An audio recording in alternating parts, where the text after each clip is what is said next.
Ny vondrony tia tanindrazana na ny front patriotique malagasy dia manana ny fijeriny moa mikasika ny raharaham-pirenena amin'izao fotoana izao. Ovahiny fandarana resabe Rampitsoalina moa Andriamatoa James Ratsimo ary amin'io fotoana io no amoahany mombamomba ny fahitany candidat iraika amby efapolo izay andray anjara ao anatin'ny fifidianana ary anaovany ampamoaka momba ny raharaha samihafa eto amin'ny firenena ihany koa. Ao anatin'izay lafiny ara-politika izay ihany mbola miteraka ady hevitra trano ny fehi-kevitra izay nivoaka tao anatin'ny dinika nikarakarany FFKM farany teo ny sianga avao teo amin'ny fitiavana tanindrazana raha ny hevitry ny mpahay-toekarena Hugues Radjonson izay anisan'ireo nanatrika izany dinika izany fanazavana azy. Mpandray anjara ao anatin'ny dinika iny ary nahita fa tena nisy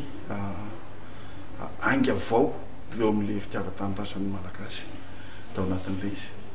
Tena zava-dehibe zany ny zavatra ohatran'ireny satria teo vao hitan'ny malagasy indray hoe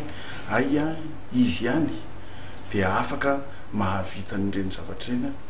tsy mila mpamatsy vola. Ary tena zava-dehibe zay satria hatramin'izay dia tsy maintsy izay foana ny eritreretiny hoe mila mpamatsy vola vao mahavita zavatra eto Madagasikara. Ary ny tena mampalahelo ohatra indraindray dia reny le olona azo atao hoe consultant izay mpanaraka ny mpamatsy vola reny no azo lazaina hoe mandrakitra ny zavatra izao satria amiko izany tsy tokony tsy azo ahemitra ilay fifidianana fa tsy tokony ho maika amin'izay fifidianana tokony atao fa tokony hifantaniany rehetrarehetra ilay izy. Fa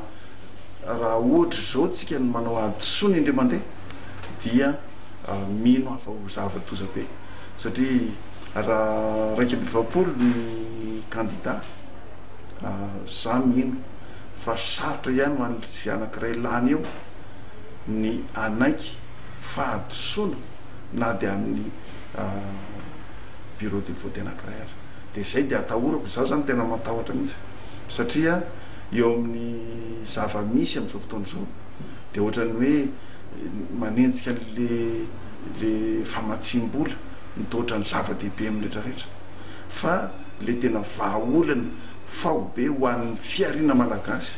sy ny fari-piainan'ny malagasy tohatra ny tsisy miteny mihitsy fa ohatran'ny dia hoe manaratra ny rano an'ireo le mpamatsy vola ireo tsika. Ka ireo olona ireo ny fieritreretako azy dia zao tonga eto izy miaro ny tompontsoan'ny olona avy any aminy sy ny entreprise avy amin'ny aminy. Fa tsika zany tokony hijery amin'izay ilayntsika ireo olona ireo amin'ny zavatra rehetrarehetra satria mamorona azy izy fa tsy ho izy no atao Andriamanitra ivavahana ahafahana manavy ny firenena.